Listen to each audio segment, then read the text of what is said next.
Assalamualaikum warahmatullahi wabarakatuh. Alhamdulillah. Nahmaduhu kama yanbaghi li jalalihi wa 'azamati sultanihi. Nahmaduhu hamdal hamidin wa nashkuruhu shukra syakirin. Wa nusallimu ala 'abdihi wa rasulihi wa habibihi Muhammad kama shalla huwa malaikati alaihi. عدد خلقه ورضا نفسه وزينة عرشه ومداد كلماته ملء السماوات وملء الأرض وملء ما شئت من شيء بعد.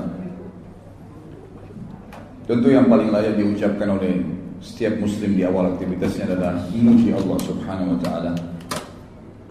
Dan juga yang kedua adalah membacakan salawat dan taslim kepada Nabi sallallahu alaihi wasallam.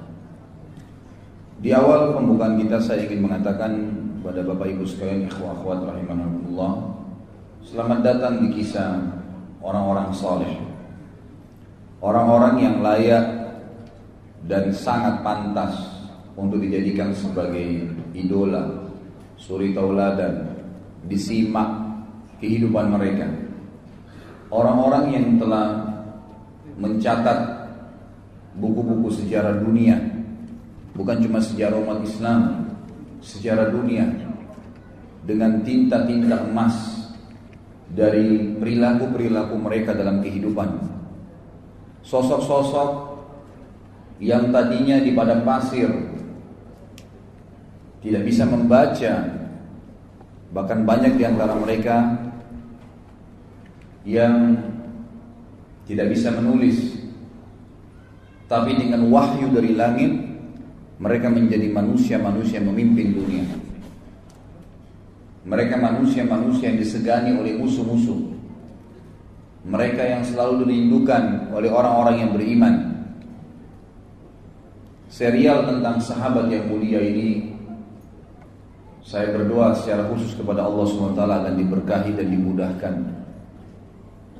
Sebagaimana Allah telah mudahkan kita pada bulan yang lalu membahas tentang menggapai derajat Siddiq bersama Abu Bakar radhiyallahu anhu, kita pada pagi ini akan membahas menjadi Faruq bersama Umar bin Khattab radhiyallahu anhu. Saudaraku, Faruq diambil dari kalimat faraqa yufariqu, atau lebih tepatnya sebenarnya juga diambil dari farraqa yufarriqu, yang artinya membedakan, memisahkan, memilah dengan jeli dan tepat. Itu artinya. Kalau dikatakan Faruq, itu ismul fa'il namanya, dinisbatkan kepada pelaku. Jadi kalau tadi artinya membedakan, memilah, memilih ya, antara kebenaran dan kebatilan dengan tepat dan jeli. Kalau dikatakan Faruq berarti orang yang melakukan itu. Umar radhiyallahu anhu mendapatkan julukan Faruq dari Nabi kita Muhammad SAW, langsung dari Nabi. Itu semua karena prinsip dasarnya Umar radhiyallahu anhu.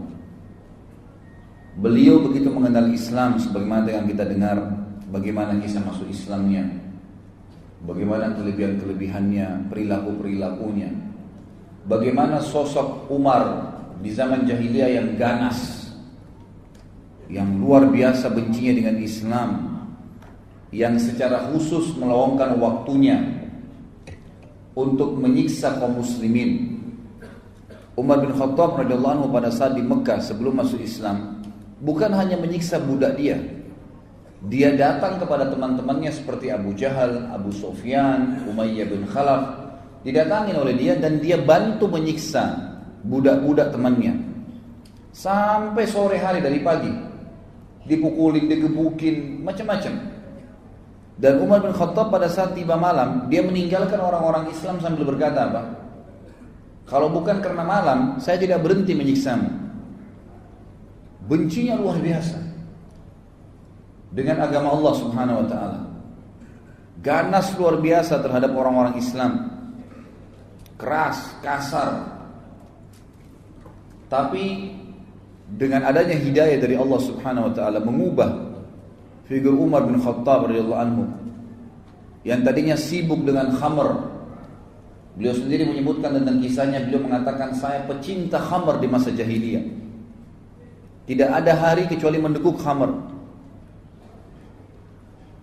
Akhirnya membenci khamr dan terus berdoa kepada Allah agar khamr diharamkan, dan ayat pengharaman khamr turun karena permintaannya beliau radhiyallahu anhu.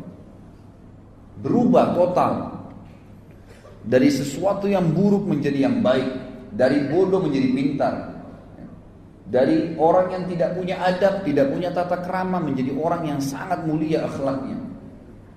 Islam mengubah semua itu.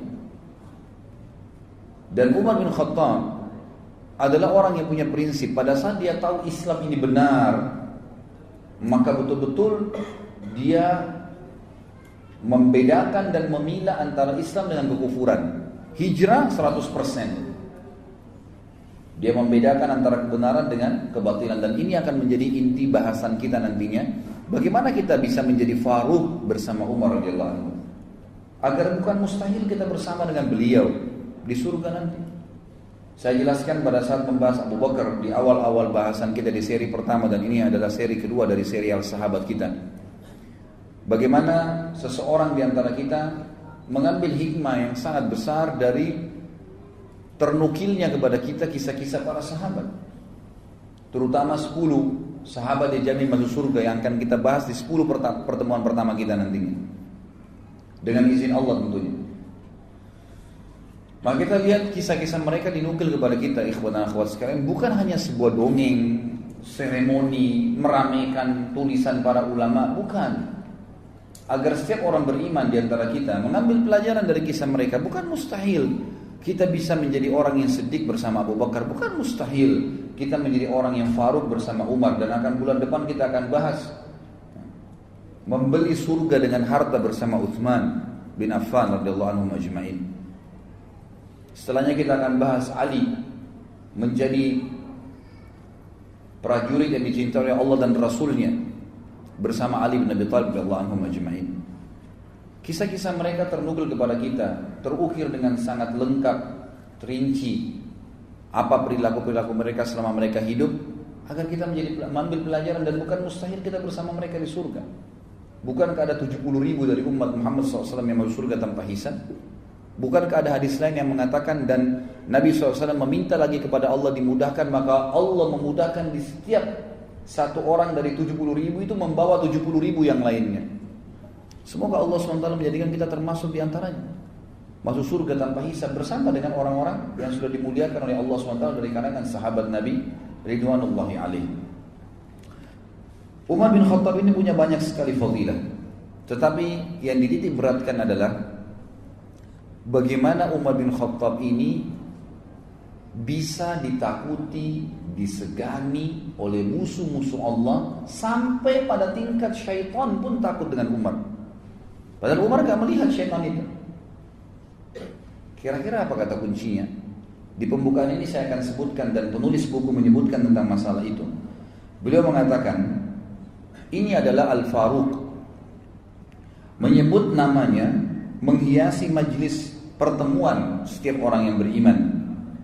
Padanya terbaca kebenaran ungkapan. Semua orang yang membahas Umar dan menyimpulkan, ternyata sampai dia sukses sebagaimana kita pelajari nanti, dari anak atau dari seorang anak muda yang pemabuk, yang jahat, yang ganas sama orang Islam atau orang mukmin di Mekah, menjadi seorang yang beriman, yang sangat baik, sebagaimana kita lihat nanti, yang sangat luar biasa perjuangannya membela agama Allah, dan sangat tegas dengan orang-orang kafir, sampai menjadi raja kaum muslimin dan meninggal mati syahid di Madinah. Ternyata kata kuncinya, kata beliau adalah, barang siapa yang takut kepada Allah, niscaya Allah akan membuat segala sesuatu takut padanya. Jadi rahasianya Umar bin Khattab ditakutin. Nanti kita lihat sama musuh-musuhnya dari kalangan manusia dan jin pun. Jin kalau melihat Umar bin Khattab, nanti kita jelaskan hadisnya, lewat di sebuah lembah, Umar gak lihat, dia sengaja cari lembah lain karena takut dengan Umar radhiyallahu anhu. Kata kuncinya karena Umar bin Khattab sangat takut dengan Allah Subhanahu wa taala. Disebutkan cirinya adalah beliau kalau mendengar atau membaca Al-Quran, terlintas ayat tentang azab, maka beliau pingsan. Setiap kali dengar ayat pasti pingsan. Bahkan pernah sekali beliau baca Quran itu pingsan, ya, dan sadar beberapa saat kemudian dan merasa sakit tubuhnya karena takutnya dengan ayat tersebut selama sebulan. Dan para sahabat mengunjunginya karena dianggap sakitnya tadi. Tidak pernah kena apa-apa, nggak ada penyakit khusus, tapi karena takut pada saat membaca tentang ayat azabnya Allah Subhanahu Wa Taala. Di kedua bawah matanya, kelopak matanya ada garis berwarna hitam. Dan ini tidak mudah kulit seseorang itu bisa bergaris warna hitam dan seperti ada lubang mengalirnya tempat air. Ini karena banyaknya Umar bin Khattab menangis kepada Allah Subhanahu Wa Taala setelah masuk Islam. Sebagaimana juga mudah-mudahan nanti akan ada beberapa kisahnya. Dialah laki-laki yang terang-terangan tentang Islamnya pada saat orang menyembunyikan Islam itu sendiri. Dia yang sengaja mengorbit Islamnya. Nanti juga akan kita lihat kisahnya. Dia laki-laki, ikhwan dan akhwat sekalian, yang menambal bajunya pada saat menjadi khalifah dan memakai baju biasa dan tidak punya pengawal. Tidak pernah takut kecuali kepada Allah Subhanahu Wa Taala. Dialah laki-laki yang syaitan lari darinya. Dialah laki-laki yang tidak pernah tidur malam hari kecuali sudah memastikan tidak ada lagi kaum muslimin yang susah pada saat itu. Dialah laki-laki yang merupakan mujahid terbesar, ya, yang dicatat dalam sejarah. Karena di zaman Umar bin Khattab disepakati oleh para sejarawan muslim adalah masa ekspansi Islam terbesar. Runtuhnya, ya, kerajaan Persia secara keseluruhan, Rusia, Afghanistan, Iran, Irak, semua wilayah Persia dulu itu runtuh di zaman Umar radhiyallahu anhu. Begitu pula wilayah sebagian besar wilayah Romawi, negeri Syam, ya, kemudian Mesir, wilayah Afrika takluk, ya, dari dua sisi, timur dan baratnya dunia ini takluk di zaman Umar bin Khattab dan masuk Islam pada saat itu. Berapa banyak pahala yang beliau panen radhiyallahu anhu, dan nanti akan kita jelaskan masalah itu. Dialah dikatakan orang yang tidak mau makan sampai kelaparan pada saat masyarakatnya ditimpa paceklik, dikenal dengan Amramada. Nanti akan kita jelaskan juga masalah itu. Dialah orang yang selalu mengucapkan kebenaran walaupun pahit dan tidak pernah takut kecuali kepada Allah Subhanahu Wa Taala.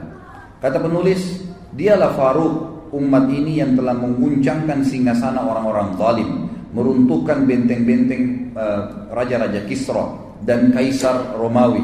Orang-orang sombong lagi congkak tunduk kepada, ya, keadilannya. Bendera kezaliman tertunduk di depan panji keadilannya. Dialah orang yang sangat zuhud, seorang ulama, ahli ibadah, pencemburu terhadap orang-orang yang melanggar hukum Allah, dan juga orang yang sangat takut kepada Allah Subhanahu Wa Taala. Orang yang punya tekad yang baja, pembunuh fitnah-fitnah, dan juga orang yang paling gencar menghidupkan sunnah Nabi Sallallahu Alaihi Wasallam. Ini kurang lebih kronologis yang disebutkan oleh penulis buku. Sekarang kita masuk, siapa Umar bin Khattab radhiyallahu anhu. Umar bin Khattab ini sebenarnya adalah salah satu dari suku Adi. Adi ini suku dari Quraisy dan bertemu dengan Nabi Sallallahu Alaihi Wasallam di kakek kelima atau keenamnya. Di zaman jahiliyah, Umar ini sangat dekat dengan Umar yang lain. Ada dua orang Umar dulu di zaman jahiliyah yang terkenal sekali, pemimpin Mekah. Itu adalah Umar bin Khattab dan Umar bin Amr bin Hisham, atau dikenal dengan Abu Jahal. Dua orang ini terkenal dengan Umarain, ya, di Mekah. Dua Umar yang terkenal sekali. Dua-duanya punya prinsip hidup, dua-duanya orangnya kekar, tubuhnya tinggi besar, kepala suku, ya, yang memimpin pada saat itu. Karena di Mekah tidak ada raja, satu raja yang memimpin, tapi semua kepala suku. Mereka bersatu di Darun Nadwa, kemudian mereka, ya, sama-sama mengambil keputusan untuk Mekah. Dan Umar sama Umar bin Amr atau Abu Jahal dengan Umar bin Khattab ini dua-duanya adalah orang yang sangat berpengaruh. Makanya kita akan jelaskan nanti, Umar bin Khattab ini punya kisah masuk Islam itu karena doa Nabi SAW. Nanti akan saya jelaskan sebentar. Umar bin Khattab ini tugasnya di masa jahiliyah dulu adalah sebagai duta. Dan duta ini adalah sosok orang yang menggambarkan atau menyimbolkan sebuah negara sebagaimana kita tahu. Dan duta ini sama dengan presiden.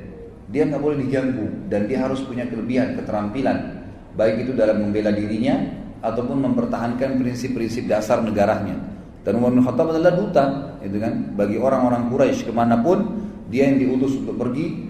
Dan kalau menghadapi orang-orang yang susah, keras kepala, berat untuk ditangani, maka Umar bin Khattab lah yang diminta oleh orang-orang Quraisy untuk menghadapinya. Di masa jahiliyah dia sangat buruk kehidupannya, karena Umar bin Khattab maksudnya buruk dalam pandangan Islam tanda kutip ya. Beliau selalu mabuk, beliau selalu menyembah berhala. Agak berbeda sedikit dengan Abu Bakar. Abu Bakar memang orang yang dari zaman jahiliyah nggak pernah buat masalah.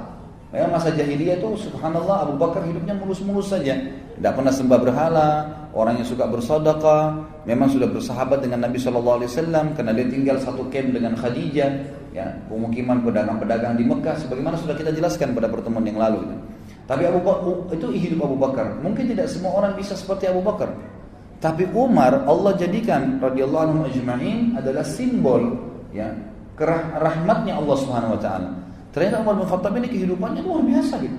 Di masa jahiliyah, mabuk tiap hari nyiksa umat Islam, tiap hari nyembah berhala, beragam macam kesalahan dikerjakan oleh Umar bin Khattab radhiyallahu anhu, gitu kan? Maka dengan datangnya Islam, Allah SWT menunjukkan rahmatnya. Asal orang mau taubat, orang mau berubah, orang mau mengikuti kebenaran, Allah tidak akan lihat masa lalunya. Allah tidak akan lihat masa lalunya. Umar bin Khattab ini berselisih para ulama tentang bagaimana kisah masuk Islamnya. Paling tidak ada 3 riwayat yang dinukil oleh penulis buku. Namun yang paling ditarjih, dikuatkan oleh beliau adalah riwayat tentang ya, atau riwayat Imam Tirmidzi dalam kitab Al-Manaqib tentang Manaqibul Umar bin Khattab yang disahihkan oleh Syekh Albani dalam masalah ini. Bahwasanya riwayat tentang keislaman Umar yang paling kuat kena ya dengan riwayat Tirmidzi, yaitu doa Nabi SAW. Waktu umat Islam terdesak, kewalahan di Mekah menghadapi musuh-musuh mereka, tiap hari disiksa, tiap hari dipukulin, ada yang dibunuh, nggak bisa melawan. Sampai waktu Nabi SAW melewati Yasir dan istrinya Sumayyah radhiyallahu anhuma, budak daripada Abu Jahal, dan memiliki anak bernama Ammar yang dikenal dengan Ammar bin Yasir, semuanya sahabat yang mulia. Sumayyah lagi hamil, lalu dikatakan oleh Abu Jahal, ya, kembalilah kepada Tuhanmu yang dulu wahai Sumayyah. Maka Sumayyah mengatakan, saya lebih memilih mati daripada harus kembali menyembah berhala yang kalian buat dengan tangan kalian sendiri. Lalu Abu Jahal marah menusuk perutnya Sumayyah. Nah, meninggal mati syahid, dan wanita pertama syahid dalam Islam adalah Sumayyah radhiyallahu anha. Kemudian menyusul suaminya Yasir, dibunuh juga oleh Abu Jahal. Lalu Ammar ya, pada saat itu didesak, umurnya masih 8 tahun, 9 tahun, oleh Abu Jahal dikatakan, wahai Ammar, kalau kau tidak mengaku juga kembali kepada Tuhanmu yang dulu, maka aku akan menyiksamu lebih berat daripada ibu dan ayahmu. Sampai Ammar karena ketakutan dan merasa sakit berkata, baiklah, wahai Abu Jahal, wahai Abu Hakam, apa yang kau mau? Orang-orang jahiliyah memanggil Abu Jahal dengan Abu Hakam, artinya orang yang bijaksana. Tapi kita dalam Islam diberitakan kalau Nabi SAW mengatakan memanggil dia Abu Jahal. Maka dia mengatakan, baik, apa yang kau mau? Kata Abu Jahal, ya, lewat seekor unta, dia mengatakan, katakanlah kamu kufur kepada Muhammad dan Tuhannya Muhammad. Dia mengatakan saya kufur. Abu Jahal belum puas nih. Lewat seekor unta, kata Abu Jahal, saya belum puas sampai kau bilang unta ini Tuhan saya. Maka Ammar pun mengatakan unta ini Tuhan saya. Lalu Abu Jahal membiarkan dia. Pada saat mereka lagi proses disiksa, Nabi kita Muhammad SAW lewat di situ. Melihat kejadian tersebut tidak ada kekuatan bagi umat Islam. Bagaimana cara membelahnya nih? Maka Nabi SAW cuma mengucapkan kalimat, sabran ala Yasir fa inna mau'idakumul jannah. Sabarlah wahai keluarganya Yasir, pasti kalian dengan mati ini masuk surga. Lalu Nabi SAW lewat menuju ke rumah beliau. Ammar pun mengikuti Nabi SAW lalu berkata, ya Rasulullah, saya telah kufur, ibu saya dan ayah saya dibunuh oleh Abu Jahal, dan saya pun dipaksanya, saya mengucapkan secara terpaksa saya kufur kepada risalah anda, dan saya juga mengatakan unta Tuhan saya. Maka kata Nabi SAW, wahai Ammar, kalau besok kau diperlakukan lagi yang sama dengan Abu Jahal, ucapkan apa yang dia mau, karena sungguhnya kau tidak kufur, hatimu tidak seperti itu. Maka turunlah firman Allah Subhanahu wa taala yang menjelaskan tentang perilaku Ammar ini. Illa man ukriha wa qalbuhu mutmainnun bil iman. Tidak masuk kekufuran kalau orang itu sebenarnya mengucapkan kalimat kufur karena terpaksa sementara hatinya penuh dengan keimanan. Turun kepada Ammar radhiyallahu anhum ajma'in. Pada saat itulah Nabi sallallahu alaihi wasallam berdoa. Mengatakan dalam doanya, Allahumma izzal Islam bi ahabba hadaini ar-rajulaini ilai. Bi Abi Jahal bin Hisham, dalam riwayat dikatakan bi Umar ya, bin Amr bin Hisham, dan yang kedua au bi Umar bin Khattab. Hadis ini sebagaimana saya jelaskan tadi riwayat Tirmidzi dan disahihkan oleh Syekh Albani. Artinya, ya Allah, kata Nabi SAW dalam doanya, muliakanlah Islam ini dengan salah satu dari dua orang yang paling engkau cintai. Itu Abu Jahal ibn Hisham, Umar bin Amr bin Hisham, atau Umar bin Khattab. Kata perawi hadis, dari keduanya ternyata yang lebih Allah cintai adalah Umar bin Khattab, sehingga Allah memberikan hidayah. Ini pendapat yang dikuatkan oleh penulis, mengatakan ini pendapat yang paling kuat tentang masuk Islamnya Umar bin Khattab. Yang kedua adalah kisah yang lain tentang masuk Islamnya Umar bin Khattab, dan ini dinukil oleh Imam Bukhari dalam kitab Sahihnya. Kisahnya kurang lebih bahwasanya Umar bin Khattab ini pernah marah dengan Nabi Shallallahu Alaihi Wasallam. Jadi setelah melihat kejadian di Mekah, simpang siur, setiap hari orang bicara tentang Muhammad, terus pengikutnya Muhammad disiksa, orang Quraisy bertengkar, berkelahi, suku sama suku saling bermusuhi, sepupu sama sepupu saling bertengkar, gitu kan? Suami istri terpisah dengan suaminya. Umar bin Khattab bilang, Muhammad sudah gila nih. Saya harus bunuh Muhammad. Itu perkataan Umar bin Khattab di awal. Saya harus bunuh Muhammad. Maka dia pun keluar dengan baju perangnya, membawa pedangnya, gitu kan? Keluar khusus untuk membunuh Nabi sallallahu alaihi wasallam, gitu kan? Lalu dia pun mendatangi Abu Jahal dan berkata kepada Abu Jahal. Pada saat itu Abu Jahal mengatakan, saya akan memberikan 100 ekor unta yang membunuh Muhammad. Maka Umar berkata, betulkah yang kau bilang hai Abu Jahal? Dia bilang iya. Baik, Umar bin Khattab keluar membawa pedangnya, sekaligus menyatukan antara hadiah yang dikejar 100 ekor unta itu dengan bencinya dengan Nabi Shallallahu Alaihi Wasallam pada saat itu. Dan ini sebagaimana saya sebutkan tadi, di sini ditulis diriwayatkan oleh Imam Bukhari dalam kitab Manaqibul Ansar bab Islam Umar bin Khattab. Dikatakan maka Umar bin Khattab pun jalan kemudian menuju ingin mencari Nabi SAW. Waktu itu dia tidak tahu Nabi SAW itu di mana. Ketemulah dia dengan seseorang yang bernama Nu'aim bin Abdullah. Nu'aim bin Abdullah ini seorang sahabat, sudah masuk Islam dari keluarganya Umar. Lalu dia bertanya, wahai Umar, mau kemana kamu? Kata Umar, saya ingin membunuh Muhammad yang telah mengacaukan seluruh Quraisy ini. Kata Nu'aim waktu itu, dia khawatir Umar bin Khattab ini terkenal orangnya, kalau sudah ngambil prinsip mau membunuh, dia tidak akan pulang sampai dia membunuh atau dia yang dibunuh. Itu prinsip dasarnya. Selalu begitu di masa jahiliyah.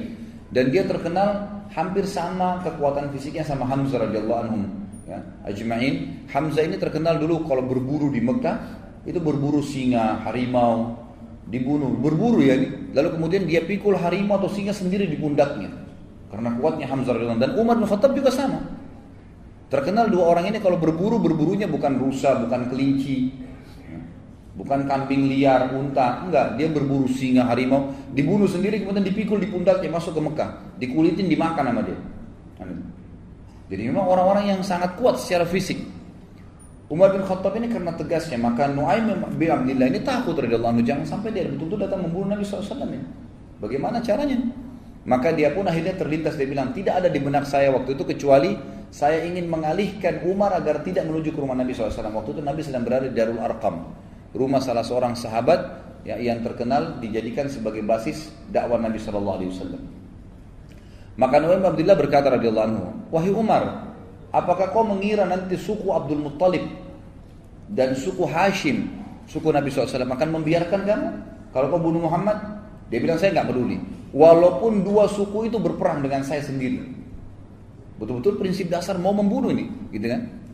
Lalu kata Nu'aim bin Abdullah, tidak tegas di mana saya pada saat itu kecuali satu hal. Saya bilang, kenapa kamu sibuk mengurus Muhammad, Umar, sementara adikmu sendiri Fatimah bin Khattab, ini adik kandungnya Umar bin Khattab perempuan, dengan suaminya adik iparmu Sa'id bin Zaid.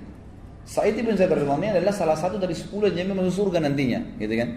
Itu adik iparnya Umar bin Khattab. Jadi Umar sama adik iparnya dua-dua dapat jaminan surga. Dari 10 sahabatnya masuk surga, Sa'id bin Zaid ini.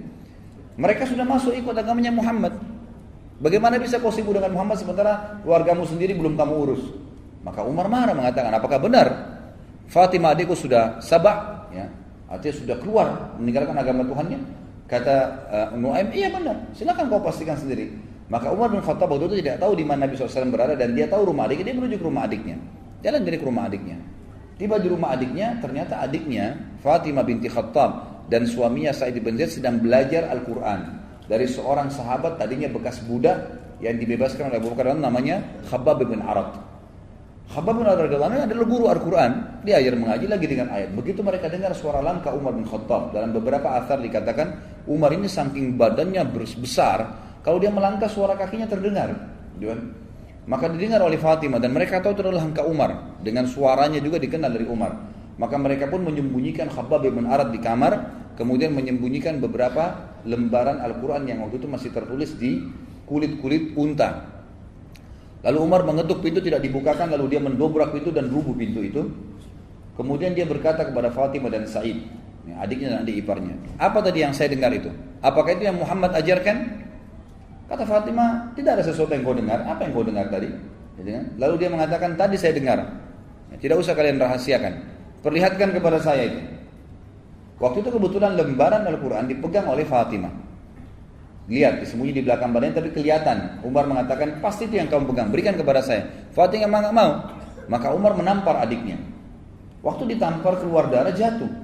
Suaminya Sa'id bin Zaid berusaha mendekat, gitu kan?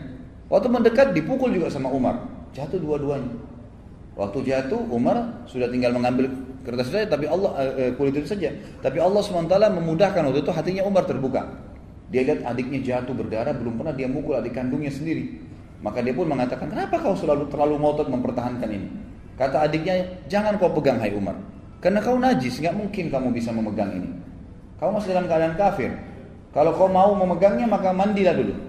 Umar pun akhirnya masuk ke dalam rumah, minta pamit mandi. Setelah mandi dia keluar, dikasihlah lembaran tersebut. Kebetulan waktu itu beberapa ayat di dalam kertas, di dalam kulit itu dari surah Thaha.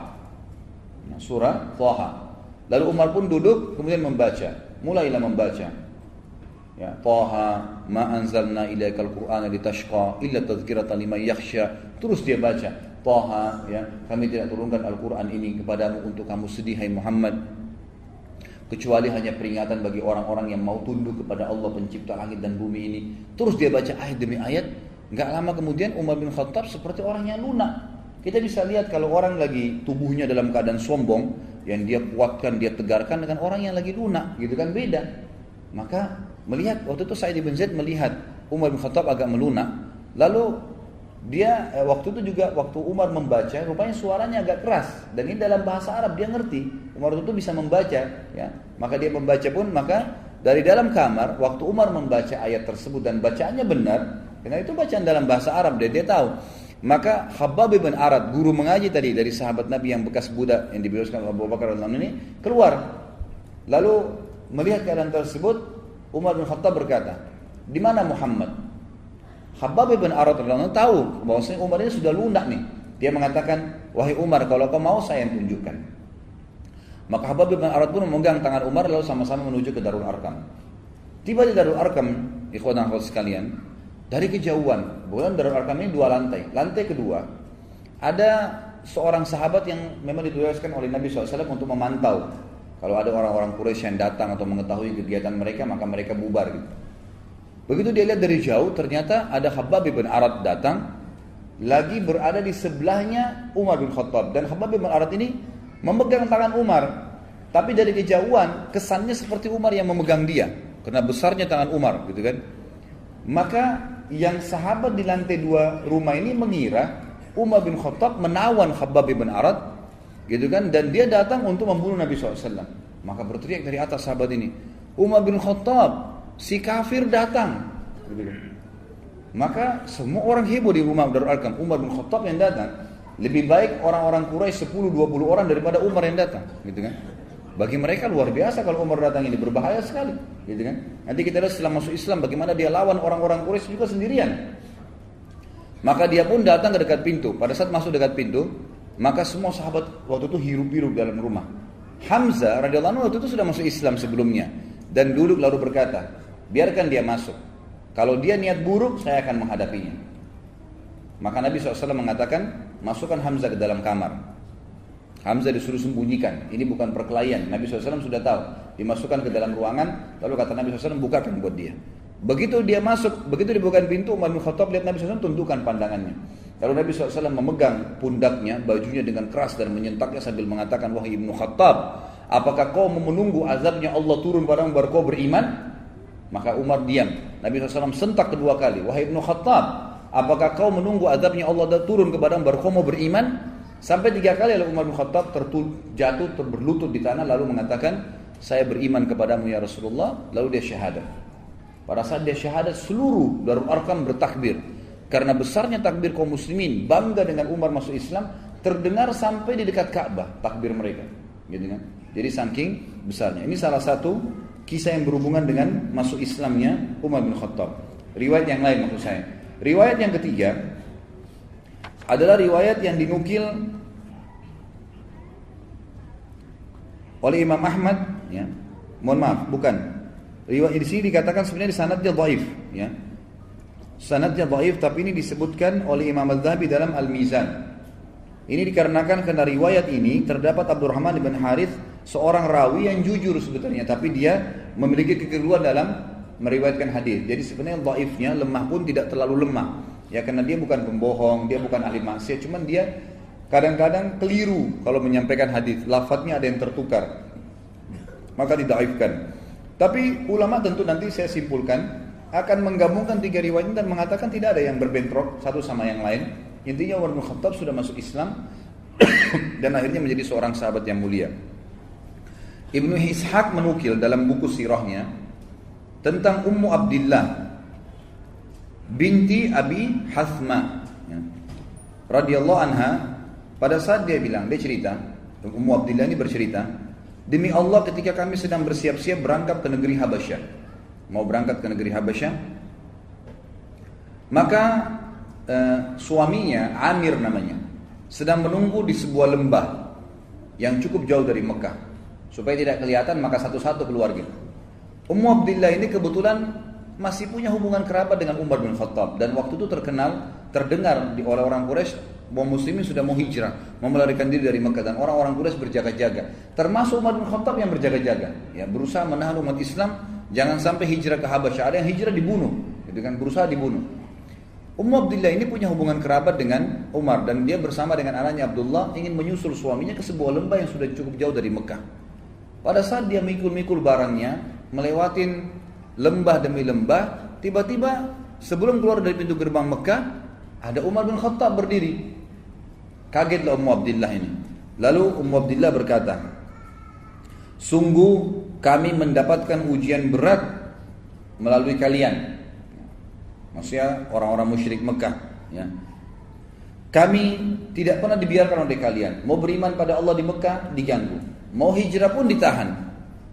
Umar bin Khattab kaget waktu itu melihat Ummu Abdillah karena kerabatnya perempuan, ya. Kemudian malam-malam bawa barang, pikul-pikul, bawa anaknya masih kecil Abdullah yang waktu itu masih umur 2 atau 3 tahun, ya. Lalu Umar kesian mengatakan, wahai Ummu Abdillah, mau kemana kamu? Kata dia, saya mau ke Habasyah, mau hijrah. Karena kami nggak bisa ibadah menyembah Allah di sini, kalian paksa kami untuk menjadi musyrik. Maka Ummu Abdillah kaget waktu itu berkata, ya, saya tiba-tiba melihat ada lunak dalam hati Umar dan tiba-tiba saja dia mengatakan, semoga keselamatan bersama Ummu Abdillah, pergilah. Padahal Umar bin Khattab ini sudah niat keluar untuk membunuh siapapun orang Islam yang hijrah gitu. Pada saat bertemu Ummu Abdillah ini dengan suaminya di lembah yang sudah janjian di luar Mekah, tiba-tiba suaminya tanya, tadi Ummu Abdillah, ada enggak orang yang kau temuin dari Quraisy? Kata Ummu Abdillah, enggak ada, kecuali Umar, gitu kan. Kata suaminya, Umar bin Khattab itu musibah yang besar, gitu kan. Itu bahaya sekali kalau kau ketemu dengan dia. Lalu kata Ummu Abdillah, tapi dia sempat lunak. Dia bahkan mengatakan kepada saya, semoga engkau selamat wahai Ummu Abdillah. Mudah-mudahan menjadi penyebab masuk Islamnya, gitu kan. Lalu kata Amir ini suaminya Ummu Abdillah. Dia mengatakan, orang yang engkau lihat tadi itu, Umar bin Khattab maksudnya, tidak akan pernah masuk Islam sebelum keledainya Al-Khattab masuk Islam. Jadi mustahil masuk Islam orang itu, gitu kan. Ini kata sahabat ini. Karena luar biasa Umar benci dengan Islam pada saat itu. Gitu kan? Jadi kalau seandainya orang yang kau lihat itu mau masuk Islam, mesti keledainya Khattab, keluarga Khattab, maksudnya keluarganya Umar semua, itu syahadat baru dia bisa syahadat tuh orang. Gitu. Saking sulitnya gitu. Maka akhirnya di kisah ini disebutkan sampai di situ dan akhirnya Umar bin Khattab benar masuk Islam, kemungkinan bisa saja dari doanya Ummu Abdillah tadi yang disebutkan. Ya. Jadi itu diantara riwayat yang dinukil kepada kita. Pertama tentang doa Nabi SAW, dan ini yang paling kuat. Yang kedua tentang adiknya Fatimah dan Sa'id bin Zaid radhiyallahu anhum ajma'in yang sudah masuk Islam sebenarnya, lalu Umar membaca surah Thaha. Dan yang ketiga adalah tentang masalah kisah Ummu Abdillah. Ada riwayat yang lain juga dinukil oleh sebagian ya, ulama dan dinukil juga oleh beliau di sini, adalah Umar bin Khattab pernah bercerita sendiri.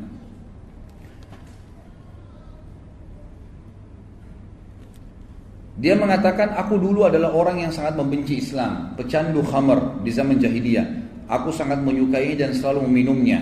Kami mempunyai sebuah tempat di sana orang-orang Quraisy berkumpul untuk minum-minum dan mabuk-mabuk. Ya. Dan pada saat itu, satu malam aku keluar untuk berkumpul dengan teman-temanku untuk mabuk-mabuk. Lalu aku melihat, ya Rasul ini Umar cerita setelah dia masuk Islam ya. Lalu aku melihat Rasulullah SAW sedang di dekat Ka'bah dan sedang menyembah Allah.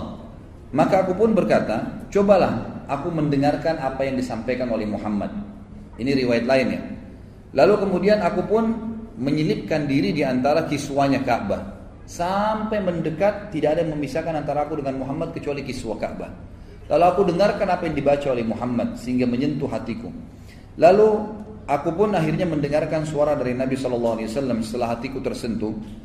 Apa yang membuatmu datang ke sini wahai Ibnu Khattab? Maka aku menjawab, aku datang untuk beriman kepada Allah dan Rasulnya serta kepada apa yang dibawa oleh Rasulnya. Maka Rasulullah SAW pun memuji Allah sambil berkata, Allah telah memberimu petunjuk wahai Umar. Kemudian Nabi SAW mengusap dadaku kata Umar dan mendoakanku agar aku bisa teguh. Kemudian aku meninggalkan beliau dan beliau masuk ke dalam rumahnya. Ini dinukil oleh beliau di footnote nomor 15, dikatakan diriwayatkan oleh Atha dan Mujahid tentang Islamnya Umar. Ibnu Ishaq juga menyebutkan di dalam buku sirahnya bahwasanya Abdullah bin Abi Najih al-Makki menyampaikan kepadaku dari Ishaq, dan sanadnya ini mursal tapi memiliki penguat-penguat dari riwayat-riwayat yang lain. Ringkas cerita adalah Umar bin Khattab dari 4 riwayat, jadi bukan 3 tadi, 4 riwayat ini ya semua dinukil bahwasanya bagaimana beliau masuk Islam. Terlepas daripada itu, kata ahli sejarah dan penulis buku secara khusus mengatakan ini ya, kalau kita mau gabungkan semua riwayat, tetap riwayat yang paling kuat tadi adalah riwayat yang menceritakan dari doa Nabi SAW.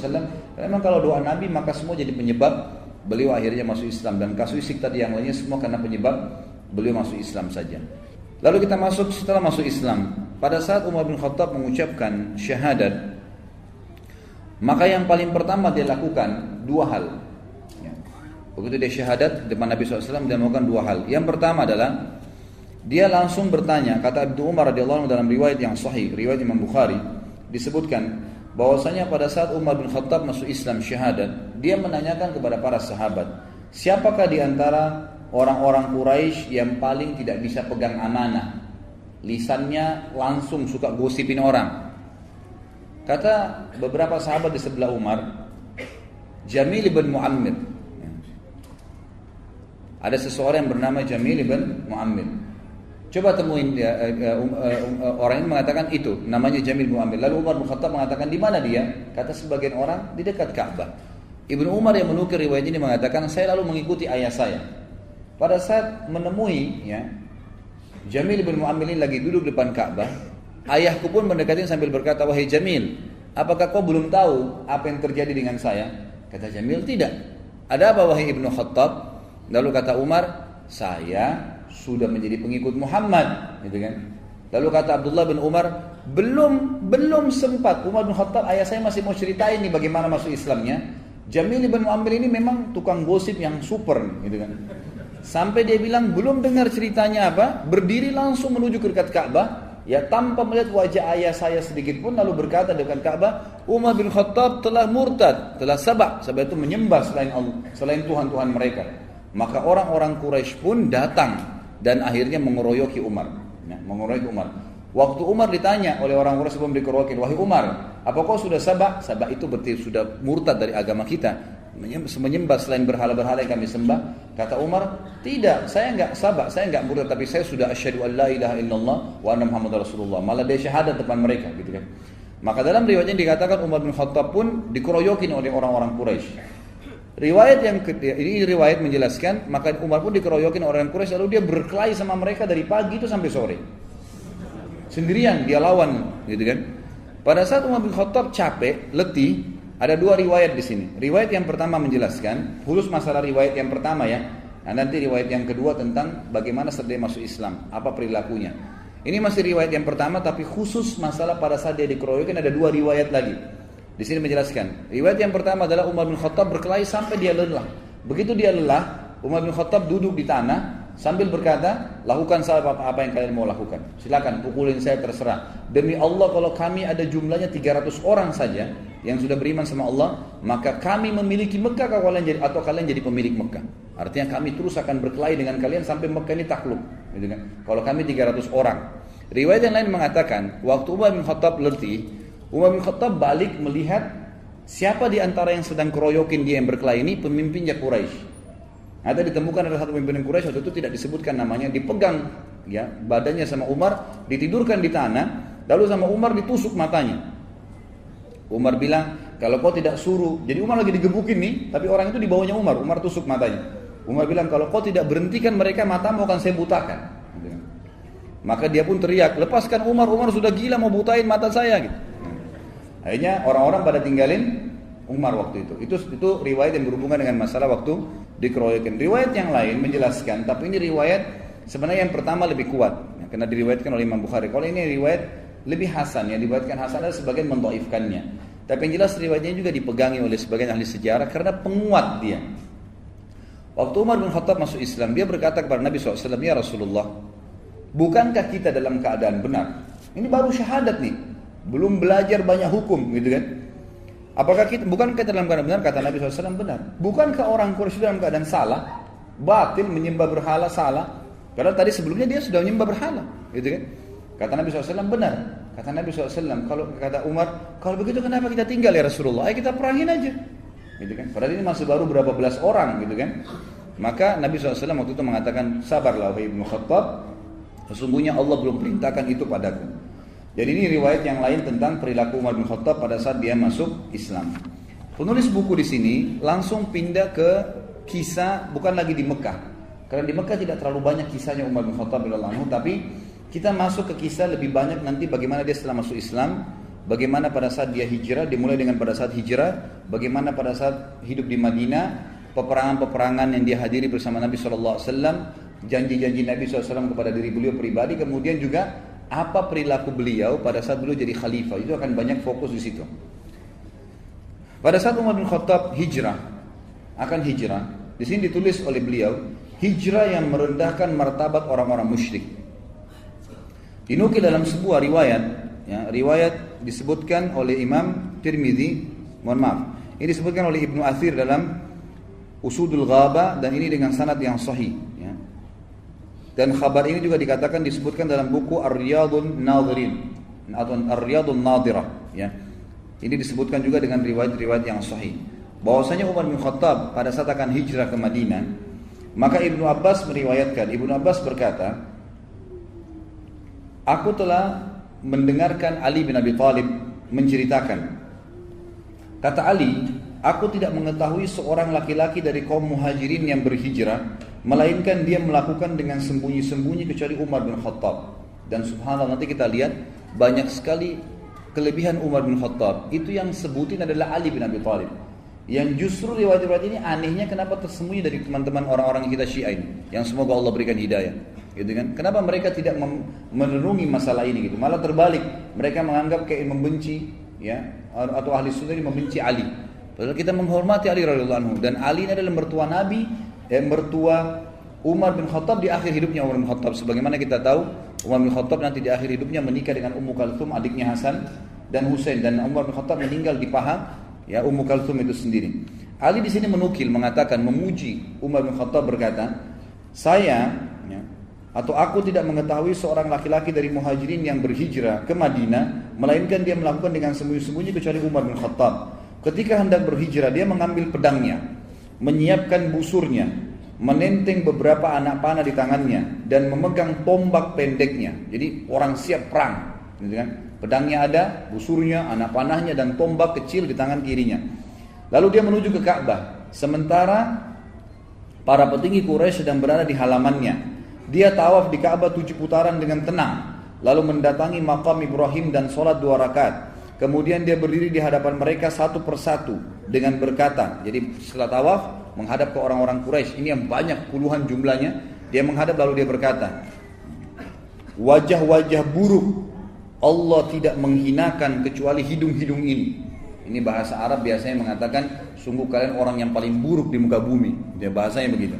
Siapa yang ingin ibunya meratap karena anaknya mati, atau anaknya menjadi yatim karena kehilangan ayah, dan menjadikan istrinya sebagai janda, hendaklah dia menemui aku di balik lembah ini karena aku mau hijrah sekarang.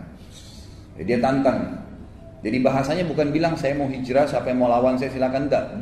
Dia berikan kalimat-kalimat yang menantang sekalian. Jadi pasti mati deh. Kamu mati atau saya mati. Itu bahasanya gitu kan.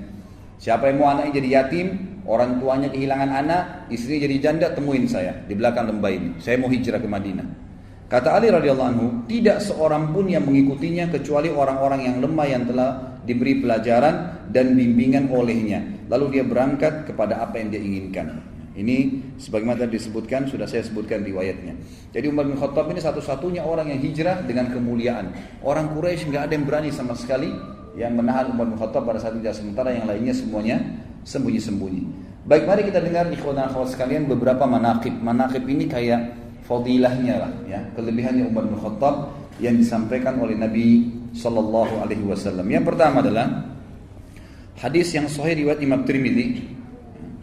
Itu disebutkan di footnote nomor 19, di mana Nabi sallallahu alaihi wasallam pernah bersabda kepada para sahabat, "Ni'mar rajulu Abu Bakar wa ni'mar rajulu Umar." Sebaik-baik laki-laki untuk menjadi pendamping hidup, menjadi pemimpin, menjadi teman, menjadi ayah, menjadi anak adalah Abu Bakar, dan sebaik-baik orang juga laki-laki adalah Umar. Hadis ini ulama menyebutkan bahwasanya ini fadilah buat Abu Bakar dan Umar. Jadi karena di sini Nabi SAW memilih. Kalau dalam bahasa Arab dia katakan ni'mar rajul, artinya dia sebaik-baik laki-laki tadi semua posisi. Sebagai anak kah, sebagai ayah kah, sebagai suami kah, sebagai saudara kah, sebagai guru kah, sebagai murid kah, pokoknya sebagai laki-laki dalam apapun profesinya, ini adalah orang yang terbaik dua orang, Abu Bakar dan Umar. Yang kedua adalah hadis yang diriwayatkan oleh Abu Dawud dan Tirmidzi dan disahihkan oleh Syekh Albani, di mana Nabi kita Muhammad SAW bersabda, "Inna ahlal darajatil ula la yarahum man tahtahum kama tarawna an-najma at-tali'a fi ufuqis sama'. Wa inna Abu Bakrin wa Umar minhum wa an'ama." Sesungguhnya penghuni derajat-derajat yang tinggi terlihat nanti di surga. Mereka bisa melihat orang-orang yang berada di bawah mereka seperti kalian melihat bintang-bintang di ufuk.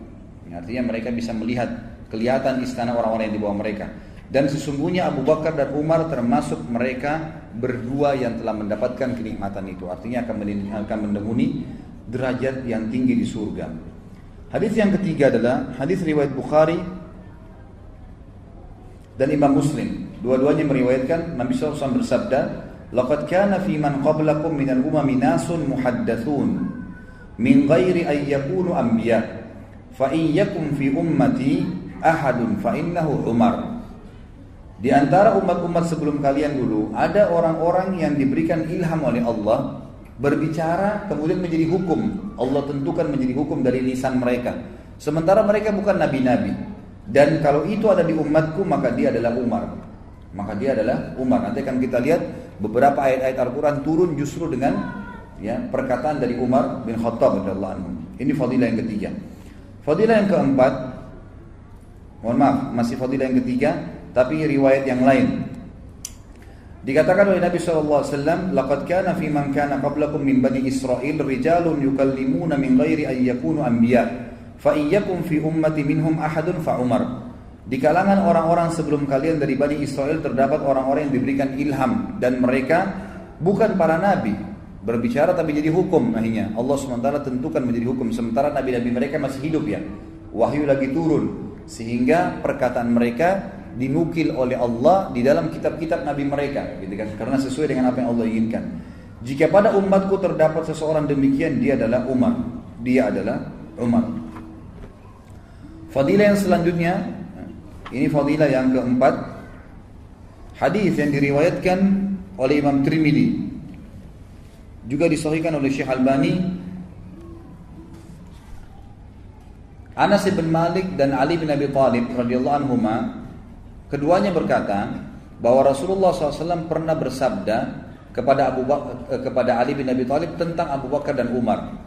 Nabi berkata kepada Ali bin Abi Thalib, "Hadani sayyida kuhuli ahlil jannah minal awwalina wal akhirin illa an-nabiyyina wal mursalin. La tukhbirhuma ya Ali." Dua orang ini wahai Ali, tuannya seluruh orang-orang dewasa penghuni surga dari kalangan orang-orang dulu, semuanya orang-orang dulu. Sahabat-sahabatnya Nabi Nuh, sahabat-sahabatnya Nabi Saleh, Nabi Syuaib, teman-temannya semua, ya, orang-orang terdahulu. Ini Abu Bakar dan Umar adalah tuannya mereka nanti di surga, kecuali para nabi-nabi dan rasul. Dan jangan kau katakan ini kepada keduanya wahai Ali. Artinya jangan sampaikan kepada mereka karena jangan sampai mereka malah jadi salah faham. Ini termasuk fadilah Abu Bakar dan Umar yang disatukan dalam hadis ini oleh Nabi SAW bahwasanya mereka pemimpin penghuni surga. Hadis yang agung yang lain adalah riwayat Imam Ahmad, riwayat Imam Tirmidzi dan disahihkan juga oleh Syekh Albani. Hadis yang luar biasa, fadilah Umar. Kata Nabi SAW, "Lau kana min ba'di nabiyyun lakana Umar bin Khattab." Kalau ada nabi setelahku, maka pasti itu adalah Umar bin Khattab. Jadi berarti jelas Umar bin Khattab, kalau ada nabi setelah Nabi SAW, dialah nabi. Artinya kita jadi ikutin gitu kan. Saking luar biasa kedudukannya di mata Allah SWT dan Rasulnya Muhammad SAW. Fadilah yang selanjutnya, yang keenam adalah disebutkan, diriwayatkan oleh Imam Ahmad dan Tirmidzi dan disahihkan juga oleh Syekh Albani. Kata Nabi SAW, "Inna Allah Ta'ala ja'ala al-haqqa ala lisani Umar wa qalbi." Sesungguhnya Allah telah menjadikan kebenaran pada lisan dan hati Umar. Jadi sampai pada tingkat apapun yang dia ucapkan, apa yang dia niatkan dalam hatinya, semuanya itu kebenaran, dibantu oleh Allah Subhanahu wa ta'ala. Ibnu Umar berkata, tidak ada sesuatu perkara yang menimpa manusia di zaman Nabi SAW, lalu mereka berpendapat tentang perkara tersebut, dan Umar pun berpendapat tentang perkara tersebut, kecuali Al-Quran turun sejalan dengan pendapat Umar. Ya, ini dinukil dalam riwayat Imam Ahmad. Kemudian juga Tariq ibn Shihab, ini salah satu ulama tabi'in yang masyhur ya, belajar dari para sahabat, berkata, kami berbicara di antara kami, di antara semua tabi'in, waktu itu Umar masih hidup, bahwasanya ada malaikat yang berbicara melalui lisan Umar bin Khattab. Jadi seperti apa yang diucapkan itu semua sesuai dengan syariat, nggak ada yang keluar dari situ. Ini sahih riwayat Imam Ahmad. Kemudian disebutkan juga dalam fadilah yang ketujuh, ya. Fadilah yang maksudnya dalam hadis ya. Kalau tadi Abdullah bin Umar itu dan Tariq bin Shihab itu pujian mereka. Tapi sini hadisnya adalah fadilah yang ketujuh. Nabi SAW pernah melihat Umar bin Khattab dalam hadis riwayat Ahmad dan Abdul Razzaq dan dihasankan oleh Syekh Albani. Nabi SAW pernah melihat Umar bin Khattab memakai baju putih. Lalu Nabi SAW menanyakan, barukah Umar atau baju bekas? Pernah dicuci? Kata Umar, baju bekas ya Rasulullah. Lalu Nabi SAW mengucapkan doa, dan doa ini akhirnya menjadi doa yang dianjurkan untuk setiap muslim mengucapkan kepada muslim yang lain kalau pakai baju baru. Ilbis jadidan wa ish hamidan wa mut syahida. Semoga kau selalu pakai baju baru, hai Umar. Semoga hidupmu selalu terpuji, dan juga semoga pada saat kau mati, kamu mati syahid. Sebagian ulama mengatakan mati syahidnya Umar ini karena doa Nabi SAW untuknya dalam pakai baju tadi. Fadilah yang selanjutnya yang ke-8 adalah pernah Nabi SAW, hadis ini riwayat Bukhari dan juga Abu Daud dan Tirmidzi. Waktu di perang Uhud, pasukan muslimin terdesak dan Nabi SAW mengajak sahabat untuk naik di atas gunung Uhud. Waktu itu Nabi SAW didampingi oleh Abu Bakar, Umar dan Uthman radhiyallahu anhum ajma'in. Maka tiba-tiba goncanglah Uhud. Maka Nabi SAW bersabda, "Uthbut Uhud, fa inna 'alaika fama 'alaika illa nabiyyun wa siddiqun wa syahidan." Tenanglah wahai Uhud, karena di atasmu ada seorang nabi seorang Siddiq Abu Bakar dan 2 orang yang akan mati syahid. Maksudnya Umar dan Utsman. Dan memang Umar nanti akan kita lihat di akhir pembahasan kita bagaimana beliau mati syahid dibunuh oleh Abu Lu'lu' al-Majusi, salah satu orang yang kafir pada saat itu. Kemudian fadilah yang selanjutnya, saya tidak usah sebutkan nomornya, mungkin 9, yang ke-10 dan seterusnya, adalah pernah Nabi SAW menjelaskan di dalam hadis riwayat Imam Ahmad dan Imam Muslim juga Nasai dengan sanad yang sahih. Nabi SAW pernah bercerita tentang umat-umat sebelum kita gitu. Kata Nabi SAW, ketika seorang pengembala bersama domba-dombanya, datanglah seekor serigala mau mengambil domba. Lalu berhasil ditangkap sama dia. Berhasil serigala itu mengambil dombanya lalu pergi. Lalu si pengembala mengejarnya. Kemudian serigala itu berbicara mengatakan, kalau saya sudah memangsa seperti ini, kau tidak akan bisa mengambilnya. Kata si serigala dalam bahasa si pengembala. Sampai pengembalanya berhenti, gak jadi ngejar. Gitu kan. Kok bisa serigala ngomong? Lalu kata Nabi SAW, dan juga dari sisi lain ada seseorang yang sedang membajak, yang sedang menggunakan sapinya, gitu kan? Tapi tidak digunakan untuk membajak sawah, digunakan untuk memikul barang-barang yang berat di punggungnya. Lalu sapi itu berbicara mengatakan, ya, saya tidak diciptakan untuk ini kepada ya pemilik sapinya. Lalu sahabat semua mengatakan, Subhanallah, maksudnya antara yakin dengan tidak gitu. Apa kata Nabi SAW? Sungguh aku, Abu Bakar dan Umar percaya tentang itu. Jadi artinya kalau sudah penyampaian dari saya, nggak ada keraguan.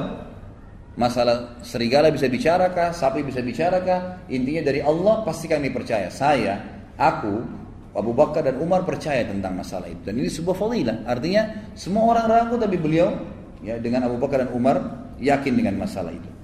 Kemudian Nabi SAW juga bersabda dalam fadilah yang selanjutnya, ini diriwayatkan oleh Imam Ahmad dan Tirmidzi dan Ibnu Majah dan juga disahihkan oleh Syekh Albani. Bunyinya, ar'afu ummati bi ummati Abu Bakar wa ashadduhum fi dinillahi Umar. Wa fi riwayah arhamu ummati bi ummati Abu Bakar wa ashadduhum fi amrillahi Umar. Umatku yang paling mengasihi umatku yang lain, umatku dari umatku yang paling mengasihi umatku secara global adalah Abu